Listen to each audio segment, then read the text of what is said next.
22.1 is here. We watched Noah do the live stream. We've had some athletes on site test the workout. We got a demo with Mike and Brandy for you. We have a warm-up that can help you get into this workout, and we have targets and strategy advice whether you're an intermediate, RX, or elite athlete.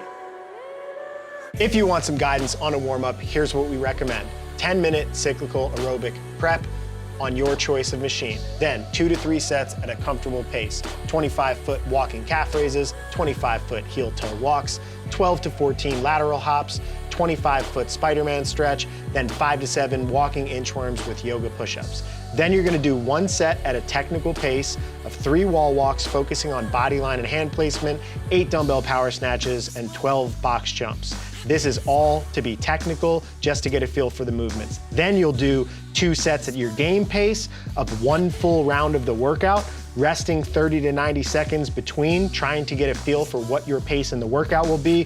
After you complete those 2 sets, rest 2 to 4 minutes and hit the workout hard. Brandy versus Mike. It's only the TTT CrossFit Open, y'all. All right, I think we need to set the stage first. This is a married couple going at it. Yes, it is. I would never do this with Jordan. She would never do it with you. I know. Yeah, 2 CrossFit Games team athletes from last year. I would say that this workout probably suits Brandy's strengths a little bit more than Mike, but I agree. We'll see how it all stacks up. Yeah. All right. Mike's actually pretty good with the dumbbell snatch, but I think the wall walk and the box jump is going to be a little bit harder for most bigger males. That's just the reality. They took, what, about 18 seconds on the wall walks? Yeah, they were 18 seconds for those wall walks relative to the elites that finished in... So Noah was 12 seconds on his first set, and he averaged 15 for the first like 7 or 8 rounds. That's when he kind of started to slow down. So this, I feel like this part of the workout for elite athletes is kind of just like it's in there. I think it's going to be unbroken every round on the dumbbell snatches, not much of a separator. Yep. Even if they get harder when you're tired, I think really the crux of the workout, or the 2 major limiters, are going to be wall walk fatigue for people that are not really great at gymnastics, or just the fact that this is a 15-minute burner with a lot of jumping. Yeah, I mean, you're moving the entire time, even if you take intentional breaks like Mike just did. He mentioned to me before the workout that he was going to break twice in the box jumps, which is what he's doing. Yeah. I think it makes sense. His goal is 8 rounds, so he built that into his rest, or his overall time, built those rest times into the box jumps. And as long as he can keep the wall walks up and then his dumbbell snatches unbroken, he'll be able to do that. So Brandy was a 120 pace to finish. Mike was like a 127. And he's really just like, you know, he's going out at a paced speed. I think it's easy when you watch elites to be like, oh, you know, he's going slow. But really, that was ridiculous to go over 11 rounds in this workout. Yeah. It's basically holding a sprint speed for these movements. So for people that are at, you know, these are high-level RX type athletes, I think aiming for a couple rounds less than what we saw from elite is probably a reasonable way to go after this workout. Yeah, I agree. I think that, you know, their goal's over 8 rounds. That's a pretty good RX athlete. Maybe a bubble athlete that's trying to get to semifinals will get close to 10 rounds. There'll be some outliers, just like every workout that we've seen, but it's going to be elites that get 11 plus rounds like you saw in the demo video with the games level athletes. So let's talk maybe intermediate athletes on this. Do you think that the dumbbell snatch will just be more of a bottleneck and people might consider doing like singles and putting it back down, or doing maybe 3 or 4 reps and then taking a break and thinking of it like you're chipping away? I'm a huge fan of taking as many breaks as you need, but again, just managing your rest time. So I would tell most intermediate athletes, do 1 wall walk at a time, then count in your head 5 seconds, do your next one 5 seconds. And with the dumbbells, maybe it's sets of 4 or 6, break it up to where you know that you can do your next set, take a quick transition to the next movement. And just like Mike's doing, I think doing like sets of 5 on the box jumps. I know that may sound silly because they saw how fast like Noah and Hellner were going, but that's gonna keep you moving the entire time so you don't get completely blown up. And this is a workout where 5-6 minutes in, if you blow up, you are dead. Yeah. You're dead to the world if you do that. Yeah, one of the big mistakes I think people make in the open is if you're not at that elite level, but you have those elite demos, they almost make it look like it's reasonable to do what they did, but it's not. And it would be their sustained pace over the course of 15 minutes is what maybe an RX level athlete's sprint pace is. So you wouldn't start a 15-minute running race at full speed. The same way, you got to kind of figure out how to navigate your energy. And I think Mike's doing it by taking kind of breaks, and Brandy's just thinking, you know, it's a little bit more smooth because she's more comfortable breathing for 15 minutes. That is one thing you definitely need to practice. And Brandy does a lot of this where she's making the movement. She knows how to go fast when she needs to, but in a 15-minute workout, she makes it cyclical. You can even see with her dumbbell snatches, kind of smooth up, smooth down. And the same thing with her box jumps. You can kind of see she's stepping off the box the same way every single time. She has a plan in place. She warmed up this way, whereas Mike, alternatively, he's going kind of quick on the movements and then taking those breaks. You could do both ways. It just kind of depends on how you've been training. Yeah, so Brandy was about 120 to finish her first round. That means she would finish, if she was on pace at the 4-minute mark, she would finish this third round, which means she slowed down a little bit. And some of that maybe is transitioning back to the wall. But what do you think? So, where would the elites have been finishing 3 rounds? They would were have doing been like 3:30. Yeah, they finished 3 rounds at 3:30. They were actually they were 20 seconds faster than what I guessed at that time. They averaged like 112, 110 the first couple rounds, which is super fast. Yeah, that just gives perspective. Like Brandy hasn't really been like resting a lot, but she already basically lost 45 seconds to the elite pace. So it just gives perspective to say like, hey, what you see from current top level individual games athletes is a way different beast than what an RX or an intermediate athlete's gonna face when they do this workout. For sure. A couple tips on the wall walks. We actually just put a video out. We'll repost that for everyone on Instagram. But one thing I would say outside of those techniques that we've already talked about is plan a hand path for you. So like what I would say for Mike is maybe have some X's in chalk or tape lines on the bar or on his mat so he knows exactly where he wants his hands to go each time. A couple other things, that open shoulder position is important, so rock back first and then get your hips up. When your hips start sagging, and Brandy on her last one, her hips were sagging, it just gets really hard to breathe and it's really hard to come all the way up.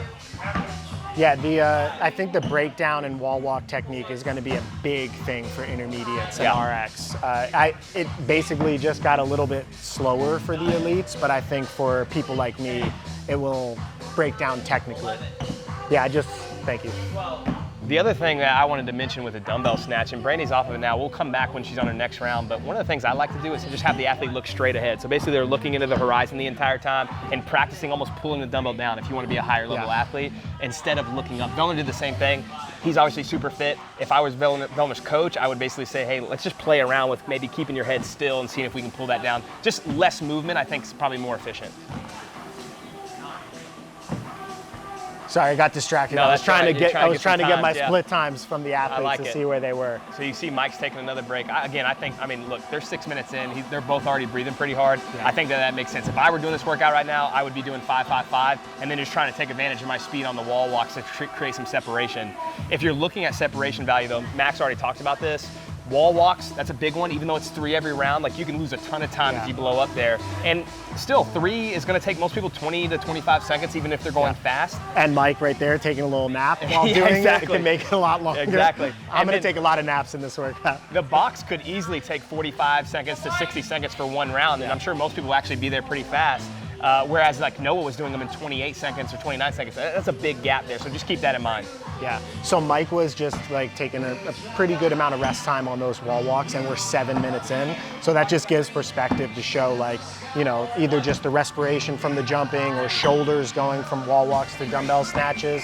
There's gonna be some hidden limitations in this workout for people that aren't the best in the world. I think you got to think about blood flow too, right? Like you're upside down and all of a sudden you're jumping, like you're going all over the place with how you feel and that pump that you feel. So it can go from legs to arms, and that's a dangerous game where cramping starts and blow up starts. Yeah, as you watch, I guess we'll watch Mike here now. So he's basically around a box jumps behind. So Mike is just a pretty explosive guy. He kind of jumps up into a squat position and steps off. Whereas when we watch it, when Brandy gets back, she kind of jumps in to a squat position, but she lands on her toes and pivots. I personally find that technique is better, but I think some people can do that based on their calves and Achilles and knees, and some people just can't do that. Yeah. But the footwork just itself is important, and I think people need to figure this out before they do the workout. Right. I really like both of them are doing this relatively well. Brandy's spun on a couple of them, but Mike's facing the same direction. So he's basically using his left leg on some and his right leg on the others and just alternating that. Just in general, I think that makes sense in a longer workout so you're not fatiguing one side. Now, if you have one leg that just feels better, maybe you do it for performance, but in general for training and then testing, I think it makes sense to do that.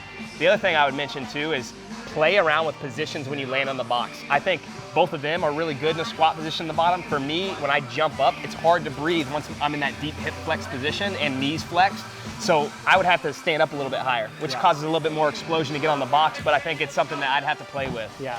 So now as Mike's here and his wall walks are kind of deteriorating a little bit, you see a couple things. His steps are changing, so he's having to take more steps to get back, and then also the rest time in between the reps is starting to increase. So there's a lot of plays, even though, like Brandon said, it's only 3 wall walks, you can lose 10 to 20 seconds per round very easily over the course of 3 reps. And that's where that separation can really happen, right? Like the first couple rounds, everyone's pretty similar, but then all of a sudden there's like a 20 or 30 second gap, and over the course of 15 minutes, you do that every round, now you're 3 or 4 minutes behind. I'm gonna walk over to our split times. You carry the conversation. Mike's doing a really good job with dumbbell snatch. He's good at hinging movements. He would say that he's not, but he's still high level elite. I mean, his barbell cycling's amazing. If your barbell cycling's good, your dumbbell snatches will likely be pretty good. He's great at that. I think the thing for him though is comboing something that he's good at with something that's high respiration, like a box jump, or even going back to the wall walks, a little bit harder for him to breathe. You could see that he was having to relax, basically lay down to be able to catch his breath on those. That just makes it really hard to move quickly through the workout. All right, so Brandy started the workout at about a 115 pace, and then her rounds slowed down to like mid 130s, and she's been pretty steady at that. Mike, on the other hand, started at a 125 pace, and then his slowest round now is at a 151. So there's a pretty big deterioration, and this might be helpful, you know, afterwards on the whiteboard. I can basically look at what his deterioration is and then give people an average to say like, okay, well, if you're gonna get this many rounds, you shouldn't start out at a 125. Maybe plan some deterioration, but probably not to the point where you're going 125 and falling off by like 30% in the next rounds. Yeah, I think he wanted his average to be 145 per round. Okay. So he'll be pretty close to that if he can keep that 150 or maybe speed up a little bit in the last few rounds. So he hasn't fallen off. Yeah, he hasn't fallen off his target. He just fell off from his opening pace. But there's something to that, right? Like no matter what we say, we're gonna hit this target, and we always go out faster. I very rarely see people that go slower than what their target is. So he was trying to chase Brandy a little bit, and like we saw Noah and Vellner both go out super hot, and then they deteriorate a little bit. Everyone's gonna do that. So we're coming up on the 11-minute mark right now, which means there's another 4 minutes in the workout, and I think that this is really where the major separation of RX level athletes and maybe elite athletes is going to be. I feel like these rest times can get really long on wall walks at this stage of the workout. Transitions can get really slow, and then also just breaks on the box jump or going from the box back to the wall. There's so many little places, even though this is a triplet with a set station, there's so many little places that you can lose time in this workout. For sure. I would say pick your poison. I know that's easier said than done, but maybe pick one movement that you're going to try to be a little bit more aggressive on, or even if you're still taking breaks. I would take breaks on the box jumps again for sure, but I'm going to make sure that my rest times stay under 5 seconds or 4 seconds, whatever that number is for you. So that you have to have someone that's kind of calling that out for you in a workout like this, but that's going to keep you moving the entire time. So I'm registered for the Open, and I'm going to do this, I like and it. You're not. So does that mean I automatically, I'm the winning commentator of this team? That's true. Nice, you know what? I'll let you win this. I just needed to make it a little bit about me. Fair enough. You'd probably beat me in it anyhow. I doubt it. All right, so Mike is finishing up round 7 here. Brandy has finished round 7, and she is in the middle of round 8. So she's going to be well over that 8-round target. Maybe it's possible to go close to 10 for her. I think so. But this has been a pretty good performance from her, and I think she's a really good runner. She's a pretty tall female athlete, so jumping low on the box and stepping off is easy. That's something to take into consideration, that these lines are fixed for wall walks. So if you're super short, it's going to change the movement for you, or if you're super long, it'll make it easier for you. And same thing for the box. I think it's just a little bit of a height advantage to be taller for females if it's a forced step off. Maybe not for a jump off, but just something to think about. Is there a point in time that you would say, hey, this is probably when you should kick in this workout, or a movement that you should start kicking on when you get a couple minutes away? Yeah, I don't know. It's hard to say. I mean, I think the kick is probably going to be dependent upon what movement you're coming into. Because if you're getting to the box jumps and you can speed your cadence up, or if you have hops and you're an elite athlete, if you could start jumping over the box. But I don't know if you're going to save that much time doing that, because you're going to jump over and then you have to kind of recoil to jump back. It would be very hard to jump and rebound over these boxes. So I think it's just an impractical strategy. Yeah. So I think it's really more, sorry to cut you off, I think it's more so just about not deteriorating as being your kick, not necessarily moving faster. Well, we saw that with Noah. There was just a little bit of slowdown that last round. That was the difference for him. I mean, if he redid it, he would definitely learn how to kick at the end and have a better score. I would say try to finish on the box jumps. I know that's oh, well, how do you know when you're going to do that? But if you know that you're getting close, maybe you do pick up the pace in the wall walks to just get as many reps in the box jumps as you can. Yeah, if you have the ability at the end, like, so Mike is going to go, he's going to be finishing these box jumps at around the 14-minute mark or a little after. And wall walks, if you sprint them, you can do them in 15 seconds or so. Yeah. So if you are there and you know you're coming to the end and you have some sort of a kick, I think sprinting the wall walks could save you a lot of time. Right. The dumbbell's pretty steady in terms of the time it takes, and the box I think is more just about the rest. Like, Mike is resting on the side of each box where Brandy's hitting her leg and jumping back up. Yeah, I mean, the reps are so much easier, even though you're breathing hard for the snatches and the box jumps. So try to get there, get through those wall walks, because there's going to be, whatever, everyone's going to kind of get stuck there. So we got 30 seconds left. This is really where the kick starts, but you could see, like, either Mike can't kick right now or unwilling to. But it's hard. It's a hard movement to pick the pace up of. But Brandy's still keeping her speed pretty good on these. Yeah. Looks like she's about to finish this. So Mike is above, finish 8 rounds into the wall walks. Mia. All right, Mike's on to the dumbbell snatch. Finished 9 rounds, or sorry, not Mia, Brandy finished 9 rounds and did the wall walks time. Great sprint to finish for both of them. Good finish. I don't know if we're going to do anything else, but we will go to the whiteboard and I'll give some tips on intermediate RX elite athletes. Peace. Okay, let's break down 22.1. I'm going to start with RX level athletes. So if you're in TTT Compete and follow RX, or if you're in the elite division, the tips are going to be about the same. If you're not in TTT Compete, basically, if you're competing to do really well in the quarterfinals or semifinals, let's set some targets. So first things first is you should set targets, splits, and stick to your plan on a workout like this. It's 15 minutes. It's easy to get lost in this type of a workout or go out way too hot.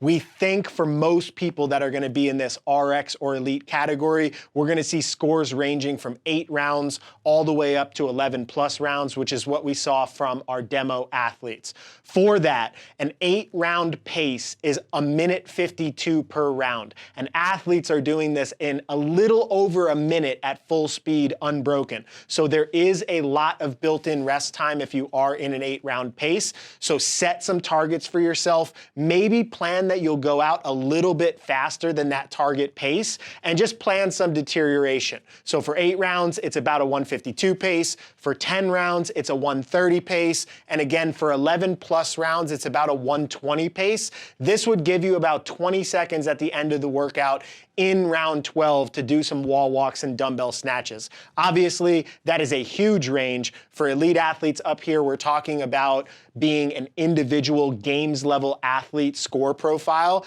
And on this lower end, we're talking about elite athletes that are probably more so like what you saw Mike being a games team athlete, where there's a little bit of disparity in terms of that continuous fitness for 15 minutes. So set a target and try to stick to that plan. Second tip is try to minimize the hip drive in the snatches. This workout is going to have a lot of box jumps in it, so doing explosive snatches and using your hips early in the workout in the snatches is probably going to take away from some of the jumping and plyometrics. So if you can muscle these snatches, try to keep them a little bit more upper body dominant. We think that you'll save a little bit of energy for the box jumps. And then lastly is practice footwork on the boxes. When people get tired on these types of box jump overs, they start to jump on the top, take an extra step, take a step off the box, and then wait at the bottom. If you can get really smooth and sequential by jumping on the box, stepping off with one foot, that other foot comes down, touches the ground, and jumps you back up, and you keep that rhythmic the entire time, in the later rounds, that will save you a lot of time. So that is our elite and RX level athletes. For our intermediate athletes, it's going to be a little bit different. You're obviously not going to be at such a high continuous work rate. Wall walks will probably be a little bit slower. Maybe dumbbell snatches at that weight aren't something that you think you can muscle and go unbroken. So it's going to be a little bit of a different process. For you, I would say stick to one long break per round. That could mean either a slow transition. Let's say you're somebody who does box jumps, your heart rate and respiration gets super elevated and it's hard to go back to the wall walks. Maybe a little bit of a slower transition there. Or maybe you want to split the box jumps up like we talked about in the demo with the athletes. You do 8 reps, take a long break to let your heart rate and respiration come down, do 7 reps, and then transition quick. But try to keep it in your initial attempt to one really long break per round. And when I say really long, it should just be a little bit longer than your other ones. You obviously don't want to take 30 or 45 second long breaks in a 15-minute workout, but longer than you would otherwise in the rest of your breaks and transitions. Second, break up the box jumps and or the snatches with managed rests. So if this was a workout that had 15 toes to bar every round or 15 chest to bar every round, an intermediate athlete would almost always be breaking right off the bat. When it's box jumps, because the barrier to entry is so low, you think, oh, well, it's 15 and I watch these elite athletes go and they just did them unbroken and continuously, and it could almost lure you into making a huge mistake in that type of a workout. So think of it like something that you're gonna break up. Mike was actually a good demo to be able to show you what it looked like to take breaks, and he still got in that 8 rounds, so you know that you can do it and still get a pretty good score on the workout.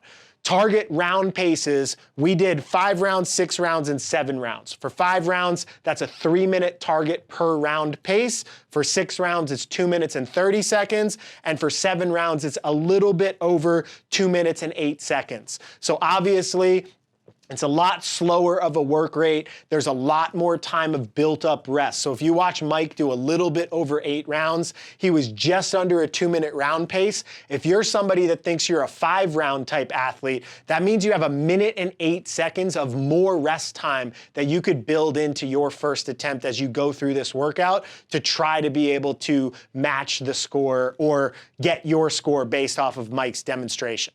All right, so that's intermediates, that's elites, that's RX, that's pretty much all the athletic levels that are out there. For masters athletes, I think that the RX plan is going to be about the same. The work rate just might cycle down based on what age category you are on your way up.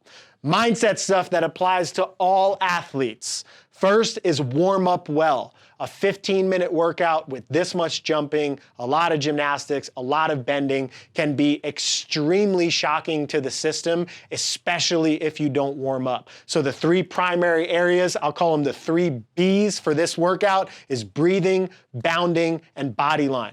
I heard a lot of people after this workout already, just watching on site at TTT, talk about their ribs and breathing and diaphragm getting really taxed from bending over so much with the snatches, jumping, and then having to be inverted with the wall walks. So make sure you get your bracing and breathing muscles warmed up so that way you're ready to breathe under a stressful state. Second is bounding. It's a lot of box jumps. Even if you're only doing 5 rounds of this workout, it's still 75 box jump overs. It's a pretty high amount of volume, so get your calves and feet and Achilles warmed up and ready to jump. Then lastly is body line.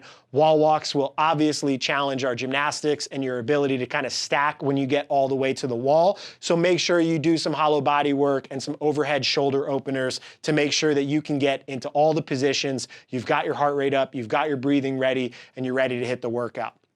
Second tip for everyone would be keep perspective on the workout. For intermediate athletes, our target for our intermediate athletes in TTT Compete or that we coach individually is to make it into the quarterfinals, which means they're peaking right now, which means you're going to be repeating the workouts. If that's the case, that means this first time you're going through the workout, it's your first attempt. That doesn't mean it's an excuse not to give it your all, but it should just relieve a little bit of the pressure knowing that you're going to have the opportunity to to do it again. Maybe that means that you can pick a little bit more of a conservative plan and target. And if you're a little bit unsure if like you're a 6-round athlete or a 7-round athlete, maybe you can say, hey, I want to do a little bit over 6 and make a pace that you feel like you can hit confidently. Because oftentimes when you're going after a repeat, if you felt like in your first attempt you had more left in the tank, it's easier to approach that than if you pick something that was way overly conservative, you get crushed by the workout, your first score isn't good, and then you have all this pressure on yourself to try to crush that second attempt. So keep perspective if this is your first attempt. Go hard if you're an intermediate athlete, but also stick to your plan and to your pace. For RX and elite level athletes, I know that it is really hard to accept this, but the open really doesn't matter that much in the grand scheme of the competition. You need to finish in the top 10%. Your bad attempt, if you don't do that well, is probably still good enough. Maybe you want to repeat it as a form of training if it's the right style of workout that fits your needs, but largely you don't need to, and you can keep your focus on training, getting ready for quarterfinals. So that doesn't mean that you can sandbag the workout or not try your hardest. It just means if you're operating at 95% or 97% of your capacity because you didn't do it perfectly, it's okay, and you're still gonna make it to the next level, and you can use it as a learning opportunity to make sure that you're peaked at the quarterfinals. That is all I got for 22.1. Mia put a little smiley face on this board, so have fun while you're doing the workout. I'll see you next week with 22.2.